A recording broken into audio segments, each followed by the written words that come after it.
Hello guys, this video is related to double bit error detection based on SecDed of Hamming code. Previous video में हमने single bit error detection SEC method को देखा था।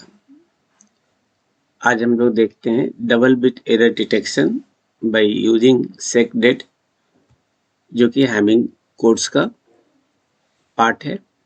Hamming codes correction के लिए दो method use करते हैं, SEC single bit error detection and correction के लिए, और दूसरा होता है SecDed double bit error detection के लिए। एरर क्या है, ये प्रीवियस वीडियो में हमने देखा था कि ड्यूरिंग ट्रांसमिशन यदि एक बिट का चेंजिंग होता है तो इसे सिंगल बिट एरर कहते हैं। 2 बिट का चेंजिंग यदि हो रहा है तो इसे डबल बिट एरर कहेंगे, और 2 से अधिक है तो burst error. Single bit error को डिटेक्ट और करेक्ट करने के लिए SEC single error correction method को यूज करते हैं, और डबल बिट एरर को सिर्फ डिटेक्ट कर सकते हैं, इसके लिए हैमिंग कोड के सेक एंड डेड को यूज करते हैं। ये जानने के लिए हम लोग यहाँ पर एक वेन डायग्राम यूज करते हैं। बाद में हम लोग कंप्यूटर पर कैसे कंप्यूटर आइडेंटिफाई करेगा कि इसमें डबल बिट एरर है, इसके लिए न्यूमेरिकल प्रॉब्लम देखेंगे। समझने के लिए पहले हम एक वेन डायग्राम यूज कर रहे हैं, जिसमें हमने 3 सर्किल्स लिया है, ब्लू सर्किल्स, ब्लैक सर्किल, और ये एक अलग कलर में हमने 3 कलर यूज किए। ये हमारा क्वेश्चन है। यहाँ पे डेटा हमारा 1 0 1 0 है। अब उसी डेटा का हम यहाँ पर पैरिटी बिट निकाल रहे हैं, इवन पैरिटी ले रहे हैं। तो इवन पैरिटी निकालने का तरीका हम बता चुके हैं पहले। ये ब्लू वाले सर्किल में जो हमारा 101 है, ये 101 हमारा डेटा है, और इसकी इवन पैरिटी निकालने के लिए एक्स्ट्रा बिट हम 0 रखें तो इसकी इवन पैरिटी हो जाएगी 0, और इसी 0 को हम यहाँ पे ग्रीन से दिखा रहे हैं। अब इस कलर वाले सर्किल में जो डेटा हमारा दिया हुआ है 100, ये मेरा एक्चुअल डेटा है 100, और इसकी इवन पैरिटी हमारी 1 होगी, तो इस 1 को हमने इस जगह पे ग्रीन से दिखाया है। ब्लैक कलर्स में जो डेटा दिया हुआ है वो 100, और इस 100 का भी इवन पैरिटी हमारा 1 होगा, और इस 1 को हमने यहाँ दिखाया है। यानी हर एक सर्किल का जो इवन पैरिटी है उसको हमने ग्रीन कलर से दिखा रखा है। और इसकी ओवरऑल पैरिटी यदि हम निकालें तो टोटल नंबर ऑफ 1, यानी तीनों सर्किल में टोटल नंबर ऑफ 1 की संख्या कितनी है, तो यहाँ टोटल नंबर ऑफ 1 हमारा 4 है। आप देख सकते हैं इस ब्लू कलर में 0 1 0 1, और इस ब्लैक कलर में 2 एक्स्ट्रा है, 0 एंड 1।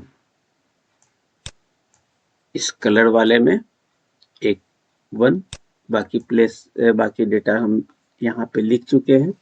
तो यहाँ पे आप देख रहे हैं टोटल नंबर ऑफ 1 की संख्या हमारा 4 है, इसलिए इसकी इवन पैरिटी हमारा 0 होगा, और इस 0 को हम ओवरऑल पैरिटी कहते हैं या जनरल पैरिटी कहते हैं, जो कि हम इस जगह पर दिखा रहे हैं।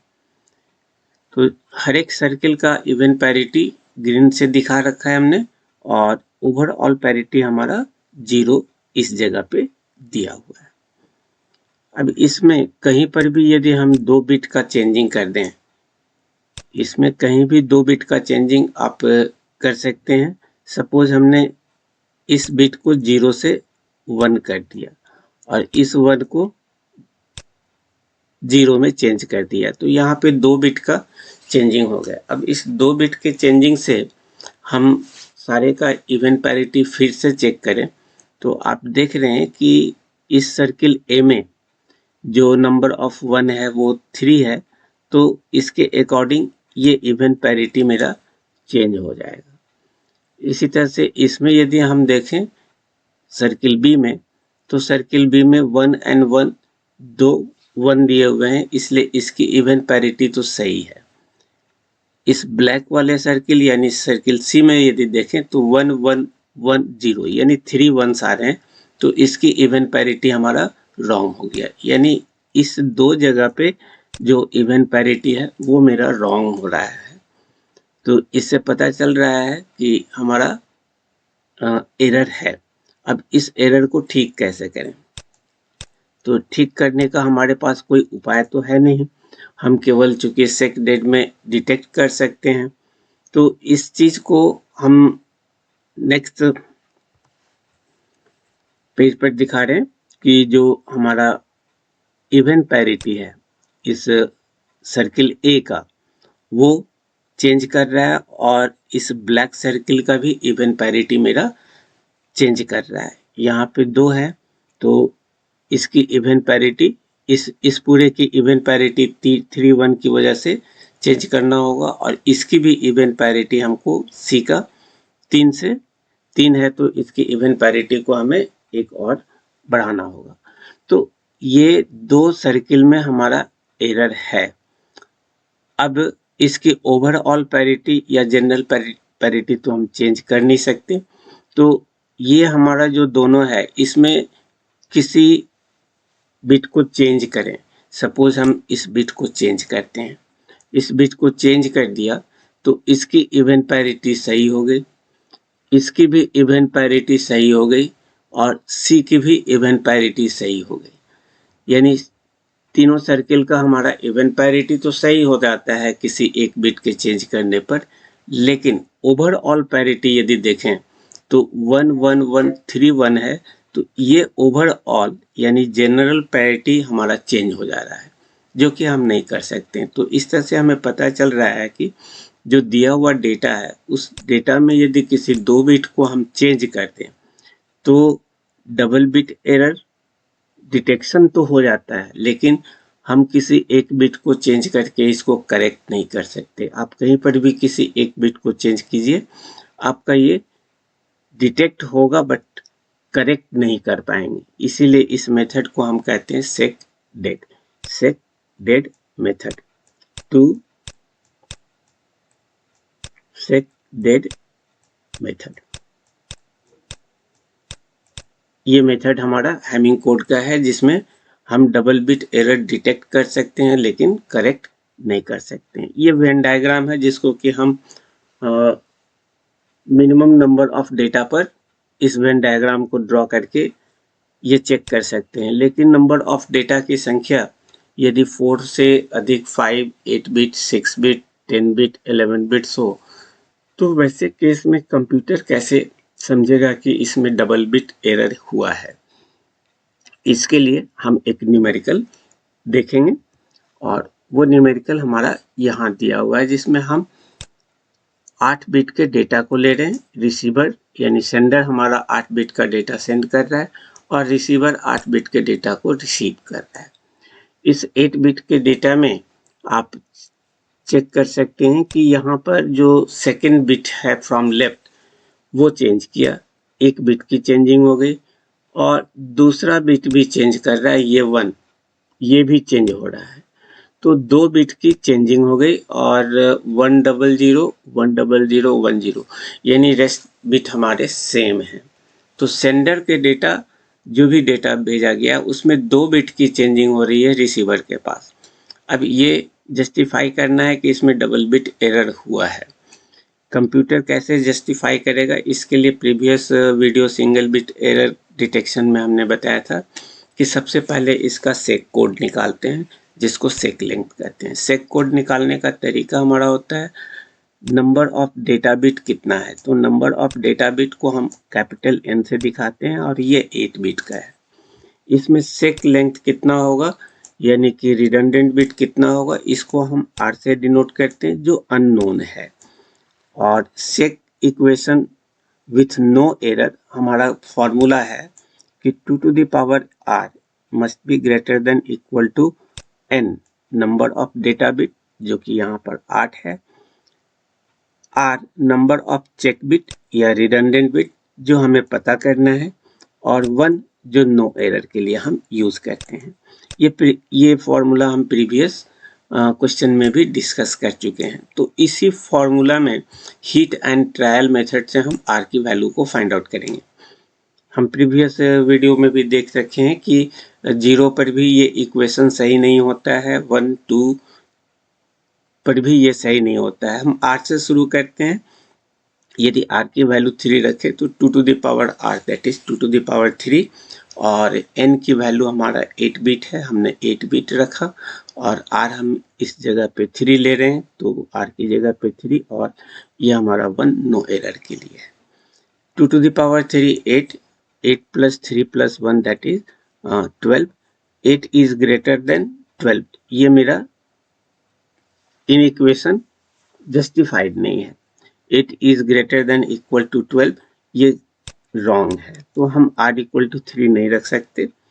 इसकी एक वैल्यू और बढ़ाते हैं, r equal to 4 पर चेक करते हैं, तो r equal to 4 पर हमारा आता है 2 to the power 4, n हमारा वही है 8 बिट, और r की वैल्यू 4 प्लस 1, 8 प्लस 4 12 प्लस 1 13, और इधर 2 to the power 16, 16 is greater than equal to 13, ये मेरा करेक्ट हो गया। तो हम मिनिमम 4 बिट ले सकते हैं, मैक्सिमम आप 5 भी ले सकते हैं, लेकिन वो सिर्फ टाइम कंज्यूमिंग होगा, हमारा काम 4 बिट से भी हो जाएगा। तो मिनिमम लेंथ रखते हैं, यानी रिडंडेंसी बिट्स हो गया, या सेक लेंथ कह सकते हैं, या सेक कोड कह सकते हैं, जिसको कि हम r से डिनोट करते हैं, वो हमारा 4 आ गया।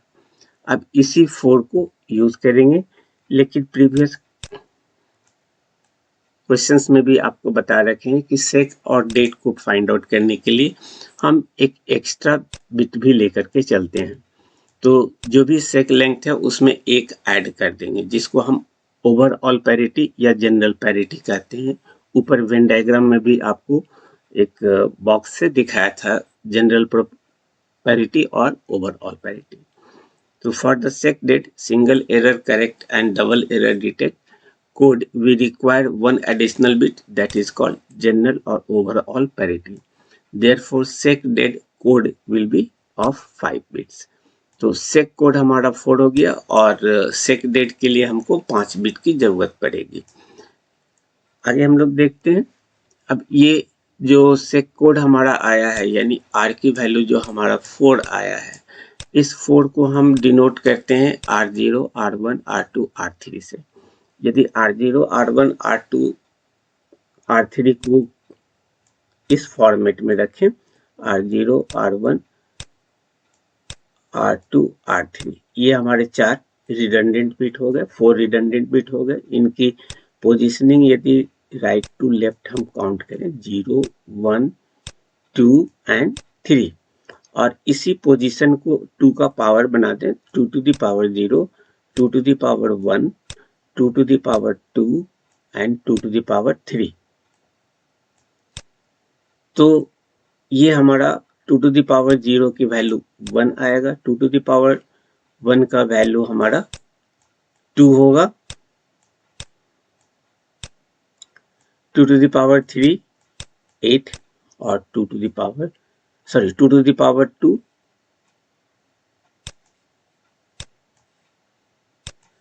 2 to the power 2 4 and 2 to the power 3 8।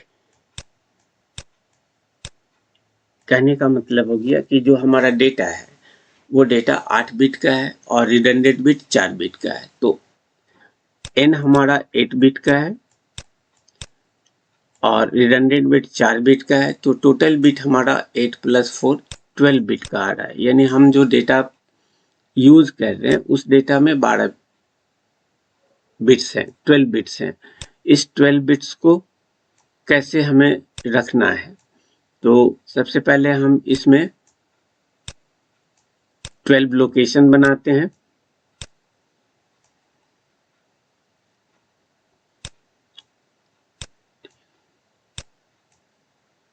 और ये 12 1 काउंटिंग कर लीजिए from right to left 1 2 3 4 5 6 7 8 9 10 11 and 12। अब इस 12 पोजीशन में किस पोजीशन पर डेटा को रखना है और किस पोजीशन पर रिडंडेंट बिट को रखना है, इसी को डिसाइड करने के लिए हम यहाँ पर रिडंडेंट बिट का पोजीशन पता किए थे। तो R0 का पोजीशन होगा फर्स्ट, R1 का पोजीशन होगा 2, R2 का पोजीशन होगा 4 और R3 का पोजीशन होगा 8। तो इसमें 1 पर हम इस जगह पे R0 रखेंगे, 2 पर R1 को रखेंगे, 4 पर R2 को रखेंगे और 8 पर R3 को रखेंगे। इस तरह से हमारा रिडंडेंट बिट इस 12 बिट के किस लोकेशन पर जाएगा ये हमने पता कर लिया। रिमेनिंग जो हमारे पास डेटा है 8 बिट का, इस 8 बिट के डेटा का फर्स्ट बिट हमारा D0 इस लोकेशन पर रखना है, then D1, D2, D3, D4, D5, D6 and D7, D6 and D7। ये हमारा 8 बिट का डेटा हो गया। तो 8 + 4 12 बिट के फॉर्मेट में रिडंडेंट बिट का लोकेशन क्या होगा ये पता करने के लिए हमारा तरीका होता है कि जितने भी रिडंडेंट बिट हैं उनको 0 to ऑनवर्ड्स काउंट करते हैं फ्रॉम राइट टू लेफ्ट। तो R0 यहाँ पे 4, चूंकि 4 रिडंडेंट बिट है, R0, R1, R2, R3 रखा, पोजीशन 0 1 2 3। इस पोजीशन को 2 का पावर बना दिया जिससे हमको इस R0 का पोजीशन पता चल गया जो कि 1 है और हम उस जगह पे 1 को रख दिया। इसी तरह से R1 को 2, R3 को 4 और R3 को हम 8th पोजीशन पर रख दिए। रिमेनिंग जो पोजीशन होगा उस पोजीशन पर फ्रॉम राइट टू लेफ्ट हम डेटा बिट को भर देंगे। तो इस तरह से हमारा ये फॉर्मेट तैयार हो जाता है। इसी चीज को हम यहाँ पे दिखाए हैं कि R0 का पोजीशन क्या होगा, 2 to the power 0 1 2 to the power 1 2, जो यहाँ पे हमने कैलकुलेट दिया करके दिखाया है। अब इस टेबल में हमारा R0 R1 का पोजीशन पता चल रहा है और नंबर ऑफ रिडंडेंट बिट हमारा 4 है, तो 2 to the power 4 का वैल्यू निकालें 16 आता है, जिसको हम 0 to 15 से डिनोट करते हैं। यदि 0 से काउंट करें तो हमारा 15 आएगा। इस 0 to 15 में 16 डिफरेंट वैल्यूज होंगे फ्रॉम 0 to 15 से काउंट कर रहे हैं तो, और यही 0 to 15 यहाँ पे दिखा रखे हैं। 0 to 15 का बाइनरी आप निकाल दीजिए।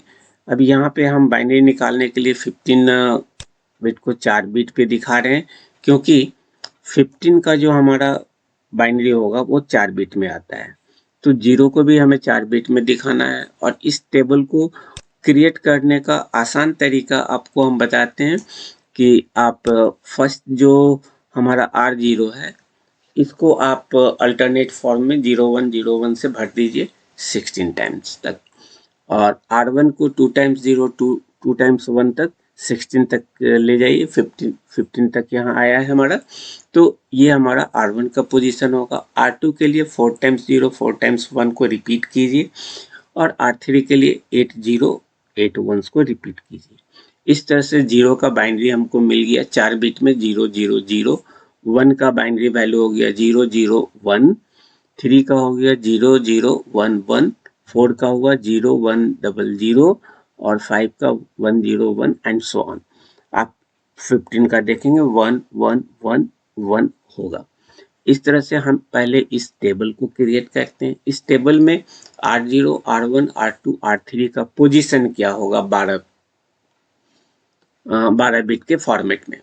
तो R0 का पोजीशन 1, R1 का 2, R2 का 4 और R3 का 8, और इस 0 to 15 की बाइनरी वैल्यू क्या हो गया। अब इस बाइनरी वैल्यू का यूज क्या है, इस बाइनरी वैल्यू को यूज करने के लिए जहां जहां 1 है वो इंडिकेट करता है कि R0 हमारा पोजीशन 1 पोजीशन 3, पोजीशन 5, 7, जहां जहां भी 1 है, 9, 11, 13 एंड 15 को अफेक्ट करेगा। यानी इतने पोजीशन पर यदि कोई बिट चेंज कर रहा है तो R0 में चेंजेस आएंगे। इसी तरह से R1 का चेंजिंग किस पर डिपेंड करता है? R1 का चेंजिंग हमारा डिपेंड कर रहा है 2, 3 पे, देन 6, 7 पर, और 10, 11 और लास्ट में 14, 15।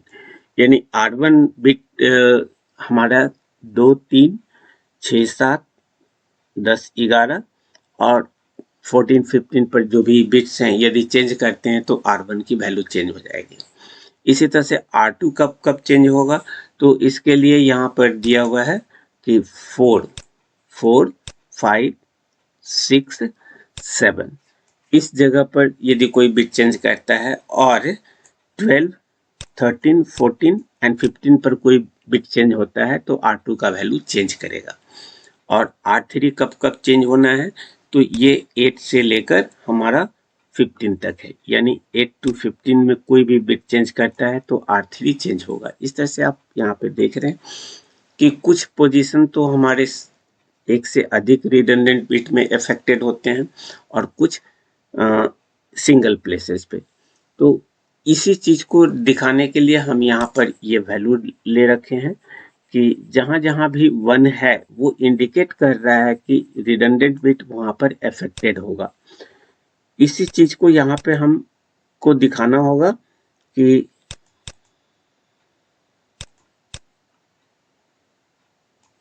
R1 कब कब अफेक्टेड हो रहा है।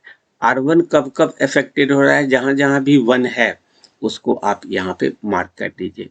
R0, 1, 3, 5, 7, 9, 11, 13 एंड 15 ये चीजें हमने यहाँ पे रख दी है।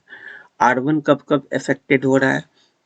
2, 3, 6, 7, 10, 11 एंड 14, 15 वो हमने यहाँ पे रख दिया। देन R2 हमारा अफेक्टेड कब कब हो रहा है? 4, 5, 6, 7 और 12, 13, 14, 15 जो कि हमने यहाँ रखा है। R3 अफेक्टेड हो रहा है 8 to 15, 8 to 15 तक हमने रख दिया। हमारा जो फॉर्मेट है इस प्रॉब्लम के लिए, 8 बिट के डेटा के प्रॉब्लम के लिए हमारा जो प्रॉब्लम है वो 8 + 4 दैट इज 12। हमको सिर्फ 12 तक का ही काम है और ये 12 हमारा यहीं तक आएगा। तो इसके नीचे जितने भी हमारे वंस हैं, चाहे वो R0 के हों, R1 के हों, R2 के हों, R3 के हों, वो मेरे इस प्रॉब्लम में काम के नहीं है, जिसको कि हम ग्रीन से दिखा रहे हैं। इसका 13 एंड 15, R0 में 13 एंड 15, R1 में 14 एंड 15, R2 में 13, 14, 15 और R3 में अगेन 13 एंड 14, 15। ये मेरे काम का नहीं है इस प्रॉब्लम के लिए, किसी दूसरे प्रॉब्लम में ये काम का हो सकता है। तो इस पोजीशन के डेटा को हम यहाँ से रिमूव कर दें। रिमूव करने पर हमारे पास मिलता है R0 में 1, 3, 5, 7, 9, 11, R1 में 2, 3, 6, 7, 10, 11, R2 में 4, 5, 6, 7, 12 और R3 में 8, 9, 10, 11, 12 तक। इसी चीज को हम यूज करेंगे अपने सेंडर पर। ये चीज हमारा सेंडर पर यूज होगा और रिसीवर पर यूज होगा। यानी सेंडर में रिडंडेंट बिट, सेंडर पर रिडंडेंट बिट R0 कैलकुलेट करने के लिए इस पोजीशन के डेटा को हम यूज करेंगे। R1 के लिए इस पोजीशन का और इस तरह से R2 के लिए ये और R3 के लिए इस पोजीशन को यूज करेंगे। इसमें भी सेंडर पर यदि हैं तो पहले बिट को हम कैलकुलेट करते हैं, इसलिए ये डेटा अनअवेलेबल होगा जबकि बाकी डेटा हमारा अवेलेबल होगा। मगर रिसीवर पर हम ये पूरे बिट को यूज करेंगे। रिसीवर पर ये 6 बिट यूज करेंगे जबकि सेंडर पर सिर्फ 5 बिट यूज करेंगे 3, 5, 7, 9, 11। पहला बिट सेंडर पे हमारा कैलकुलेट होता है, इसलिए ये डेटा अनअवेलेबल होंगे, इसको हमें कैलकुलेट करना पड़ता है, जो कि हमारा पैरिटी बिट होता है। तो यदि सेंडर की बात करें तो सेंडर पर ये सारे लोकेशन नहीं होंगे और रिसीवर पर ये सारे लोकेशंस होंगे।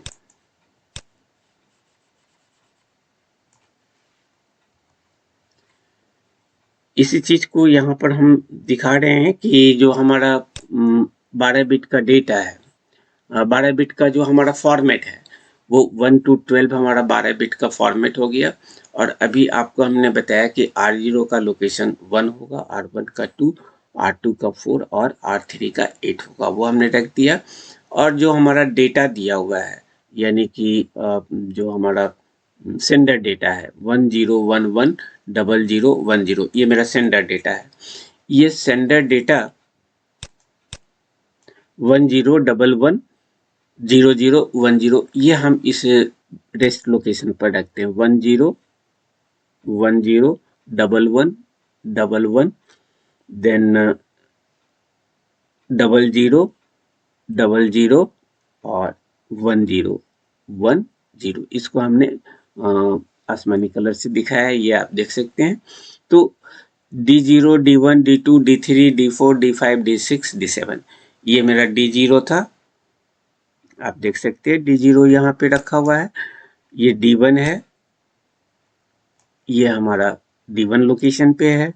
D2 आप मैच करते जाइए, D2 इस लोकेशन पर, D3 0 हमारा इस लोकेशन पर है, D4 ये D4 1 यहाँ पर है, D5 फिर मेरा 1 है, D6 हमारा 0 है, वो D6 लोकेशन पर दिया हुआ है, और ये मेरा D7 है।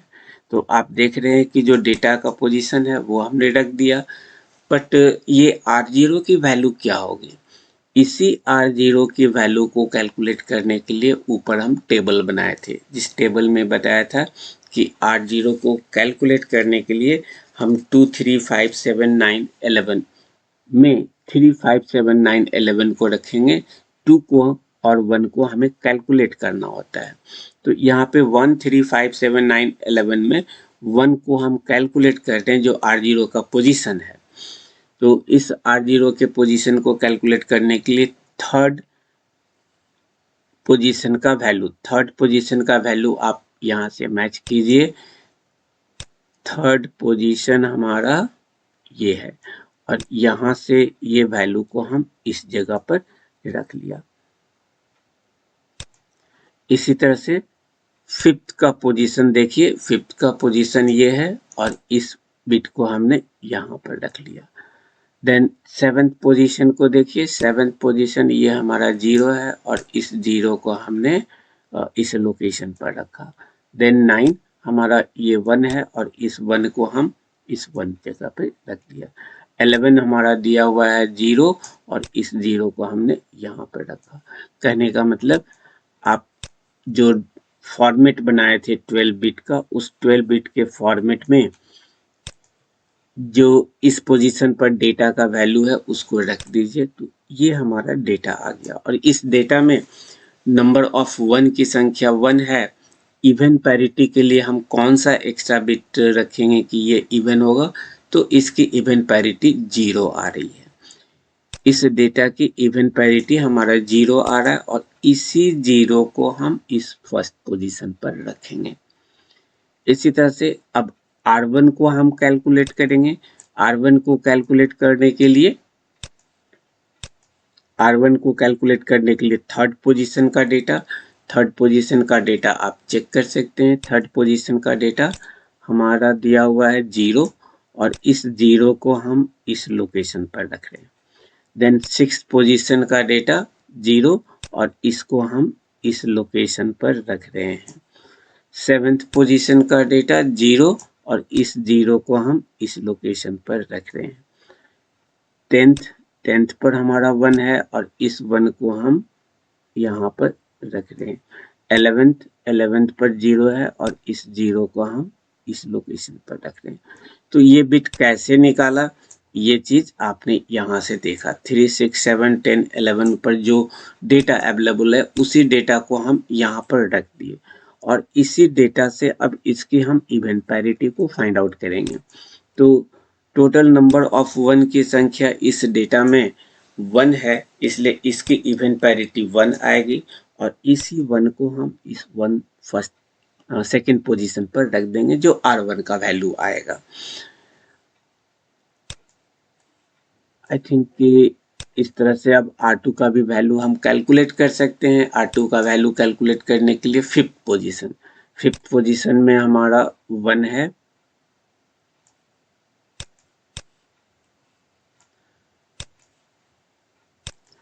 फिफ्थ पोजीशन पर हमारा 1 है, इस 1 को हम इस लोकेशन पर ले गए।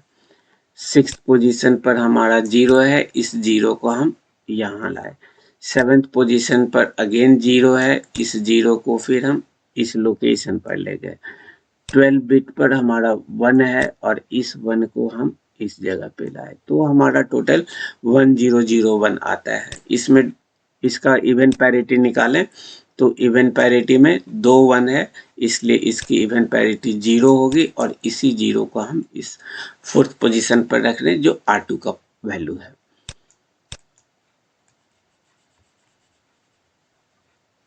अब लास्ट हमारा R3 निकालना है।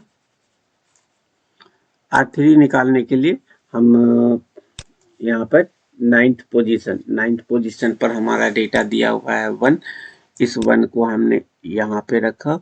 देन टेंथ पे हमारा 1 है, इस 1 को हम इस लोकेशन पर रख रहे हैं। 11 पर हमारा 0 है, इस 0 को हम इस लोकेशन पर रख रहे हैं और 12 पर 1 है, इस 1 को हम यहाँ पे रख रहे हैं। तो इस तरह से हमारे पास 3 1s मिल रहे हैं डेटा में और इसकी इवेंट पैरिटी के लिए हमारा पैरिटी बिट होगा 1। तो इस पैरिटी बिट 1 को हम 8 पोजीशन पर रखेंगे जो कि R3 का वैल्यू है। ये कैलकुलेशन हो रहा है पैरिटी बिट का, तो इवेंट पैरिटी जो हम कैलकुलेट कर रहे हैं वही वैल्यू हमारा यहाँ पर आएगा और इस फॉर्मेट में अब 12 बिट का जो पोजीशन है वो कंप्लीटली फिल हो चुका है। तो सबसे पहला काम हम R0 को कैलकुलेट करने के लिए कौन कौन सा पोजीशन अफेक्टेड होता है उसको हम टेबल से फाइंड आउट करते हैं और वो टेबल हमने आपको ऊपर के इसमें दिखाया कि इसको कैसे हम बनाते हैं। बनाने के बाद जहाँ जहाँ पे 1 आया है उसको रखा, जितने लेंथ का हमारा डेटा है उतनी ही लेंथ तक के डेटा के 1 को हम कंसीडर करते हैं, रेस्ट को हम इग्नोर करते हैं। यहाँ पे 13 15 को इग्नोर किया और 1 से 11 रखा। सेंडर पर 1 चूंकि कैलकुलेट करना होता है इसलिए हम सिर्फ 3 5 7 9 11 को यूज करेंगे और रिसीवर पर ये 1 भी इंक्लूड होगा जो कि सेंडर का वैल्यू होता है। तो ये चीज हम यहाँ पर कैलकुलेट कर लिया। अब यदि हम पूरे डेटा की बात करें तो 1 0 1 1 1 0 0 1 0 0 1 0 और ये डेटा हम यहाँ पर दिखा रखे हैं। सेंडर पर जो हमारा डेटा आया है, डेटा प्लस रिडंडेंट बिट को हमने कैलकुलेट किया और उसके पोजीशन पर रख दिया। तो सेंडर इस डेटा को सेंड कर रहा है। इस सेंडर के डेटा में जो हमारा डेटा है वो डेटा क्वेश्चन में दिया हुआ था और वो क्वेश्चन में जो डेटा दिया हुआ है ये, और यही डेटा यहाँ पे रखे हुए हैं और ये कलर वाले 1 0 1 0 ये मेरा रिडंडेंट बिट है जो यहाँ से कैलकुलेट किए थे। 1 0 1 0 R3 R2 R1 R0 ये वैल्यू हमारा सेंडर के पास भेजा गया, लेकिन सेंडर के पास जो डेटा गया है उसमें रिडंडेंट बिट 0 1 0 और ये 1 यही रहेगा, लेकिन जो रेस्ट डेटा बिट है वो रेस्ट डेटा बिट हमारा जो सेंडर का रिसीवर का जो हमारा डेटा है वो उससे भरेंगे। रिडंडेंट बिट यही रहेगा, लेकिन डेटा होगा रिसीवर पर जो डेटा मिला है और रिसीवर पर जो डेटा मिला है वो हमारे क्वेश्चन में दिया हुआ है। रिसीवर पर कौन सा डेटा था? रिसीवर पर 110 100 था। इस 110 को हम यहाँ पे रखेंगे 110 देन 1 देन 0000 और 10। यहाँ पे R0 R1 R2 R3 जो सेंडर पर हमने कैलकुलेट किया था, आप देख सकते हैं ये 0 यहाँ पर है, ये 1 इस लोकेशन पर है, ये 0 यहाँ है और ये 1। रिडंडेंट बिट वही है, लेकिन जो डेटा बिट है वो रिसीवर का डेटा बिट यहाँ पे हमने भर दिया। इस तरह से हमारा ये फॉर्मेट बनकर तैयार हो गया रिसीवर के लिए। अब इस रिसीवर के केस में फिर से हमको रिडंडेंट बिट कैलकुलेट करना है।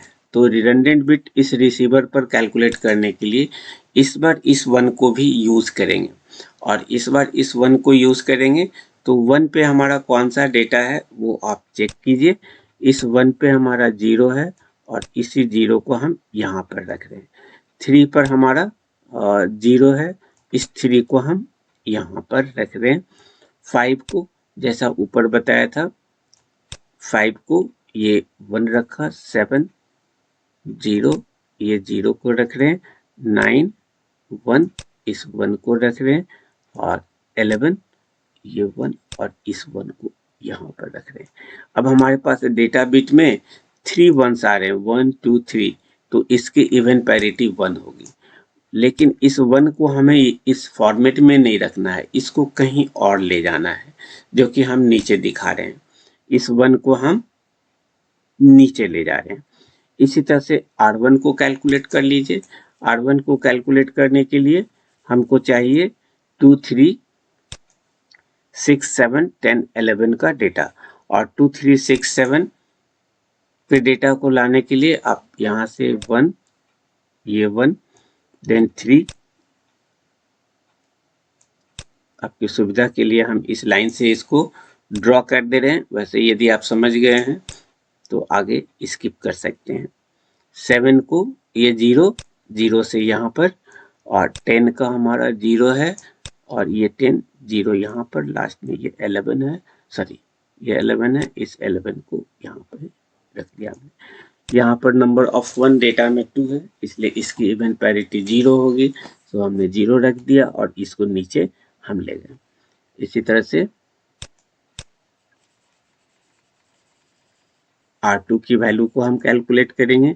R2 की वैल्यू को कैलकुलेट करने के लिए 4th पोजीशन चाहिए, 4th पे जाइए, इस 0 को लाइए, 5th पे जाइए, 1 है 1 को लाइए, 6th है 6th का 0 0 को यहाँ रखिए, 7th है 7th का 0 0 को यहाँ रखिए, और लास्ट में है 12 12 का 1 को यहाँ पर रख दीजिए।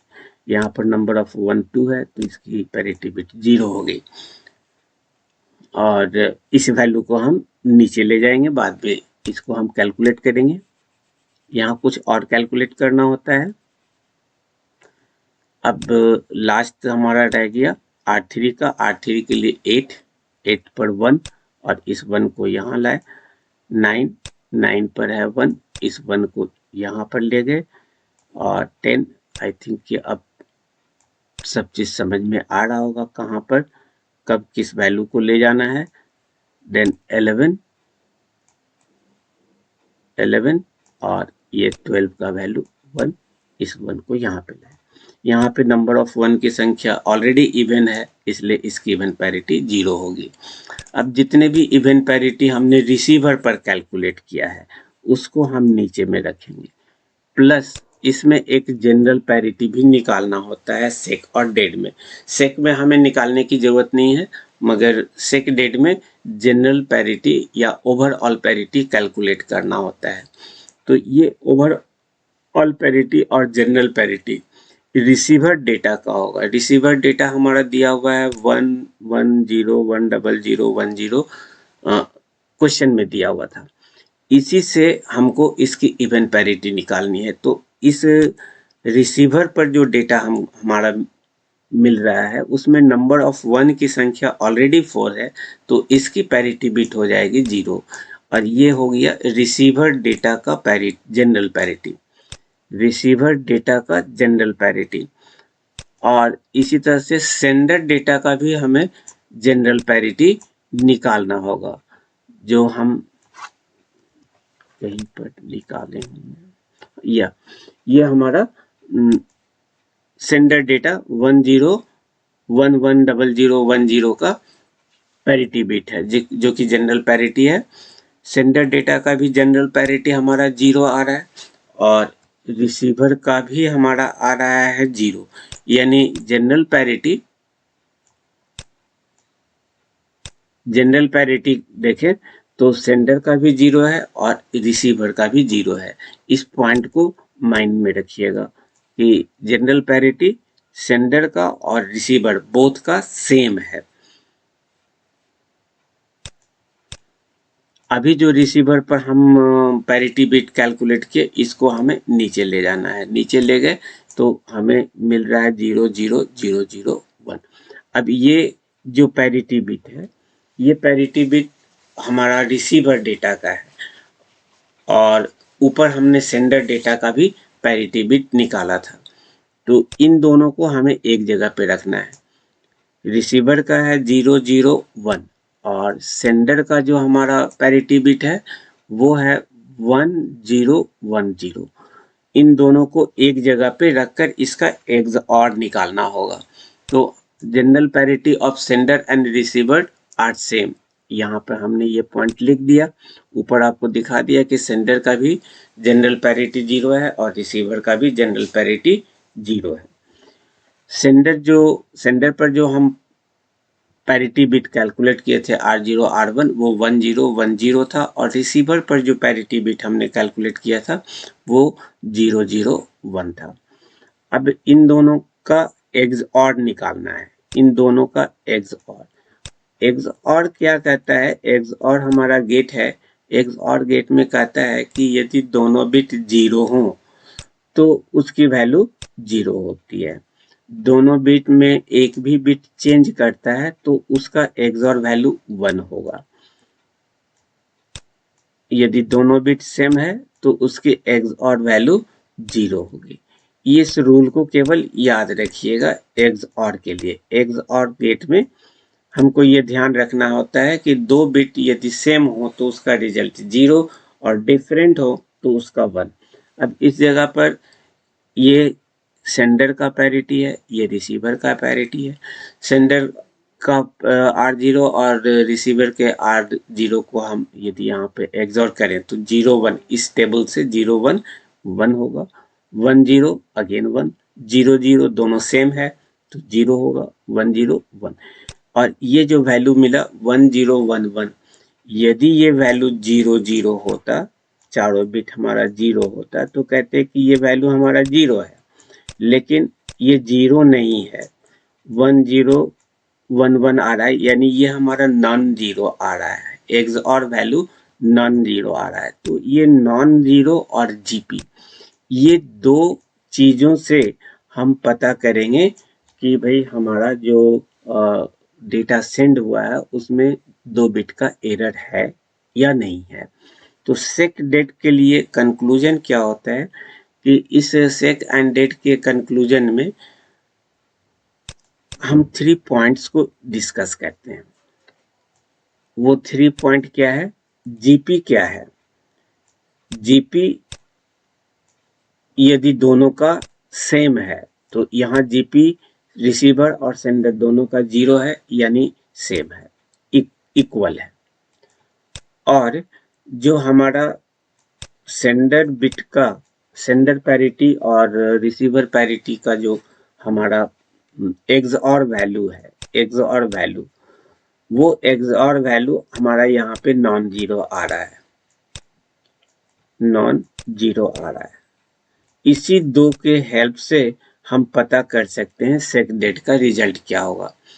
GP of sender and receiver are the same, यहाँ पर है, and the XOR of sender and receiver parity bit is 0, then there is no error। यानी ये यदि 0 होता तो किसी बिट का एरर नहीं होता, यानी जो डेटा रिसीवर पर है वही जो डेटा सेंडर पर था वही डेटा रिसीवर के पास था। ये हमारा कंक्लूजन होता है। लेकिन यहाँ पर जो केस है वो कुछ और है। If the GP of the sender and receiver are different, लेकिन यहाँ पर सेम है, डिफरेंट नहीं है। And XOR of the sender and receiver parity bit is non zero, ये कंडीशन करेक्ट है। यदि जीपी दोनों डिफरेंट होता और ये नॉन जीरो होता तो ये केस था सिंगल एरर करेक्शन का। यानी इस सिंगल एरर करेक्शन में फिर हम पोजीशन पता करते और उसको उसका कंप्लीमेंट निकालते, तो डिटेक्शन और करेक्शन का काम होता है, जो हम पहले वाले वीडियो में कर चुके हैं, single bit error detection correction में कर चुके हैं। तो इस सेक एंड डेट से हमको पता चल गया कि इस सेकेंड कंडीशन में हमारा सेक मेथड को अप्लाई करना है। फर्स्ट वाले कंडीशन में कोई एरर नहीं है, यानी डेटा को हमें एक्सेप्ट करना है। अब थर्ड केस हमारा बचता है। थर्ड केस कहता है कि भाई यदि जीपी सेंडर और रिसीवर का सेम है and the XOR of the sender and receiver parity bits is non zero, तो यहाँ ये कंडीशन अप्लाई हो रहा है। आप देख सकते हैं यहाँ पे हमारा सेंडर और रिसीवर का जो जीपी है वो सेम है और एक्सॉर वैल्यू हमारा नॉन जीरो है, जो हम यहाँ पे नोट कर रखे हैं। GP of sender and receiver are zero and they are same, so and non-zero XOR of receiver and sender are also non-zero, so this third condition is applied on this question, and this condition says that then there is a double bit error. This is the case of dead. So इस conclusion से, third conclusion से पता चल रहा है कि हमारा जो डेटा सेंड हुआ है उसमें 2 बिट का एरर है, जो कि इस कंडीशन से सेटिस्फाइड हो रहा है, और यही कंडीशन हमारा इस थर्ड कंक्लूजन में आ रहा है। इस तरह से हम सेक एंड डेड मेथड के थ्रू सिंगल एरर करेक्शन कर सकते हैं बाय आफ्टर डिटेक्शन, और इसके थ्रू ये भी पता कर सकते हैं कि हमारा डबल बिट का एरर हुआ है या नहीं हुआ है। यह भी पता हो सकता है कि हमारा डेटा करेक्ट है या नहीं है। तो फर्स्ट कंडीशन हमारा बताता है कि सेक डेट का फर्स्ट कंडीशन हमारा बताता है कि डेटा में किसी तरह का कोई एरर नहीं है। सेकंड कंडीशन बताता है 1 बिट का एरर है, इसको आप डिटेक्ट कीजिए और करेक्ट कीजिए by using SEC. Third condition बताता है कि जो डेटा सेंड हुआ है उसमें 2 बिट की एरर है, इसलिए इस डेटा को केवल हम डिटेक्ट कर पा रहे हैं, करेक्ट नहीं कर पा रहे हैं, तो वो डेटा फिर से रिट्रांसमिट होगा। और यदि इससे भी एबव का केस हो, बर्स्ट एरर हो, तो बर्स्ट एरर के केस में डेटा को रिट्रांसमिट करते हैं। Okay, thank you for watching the video.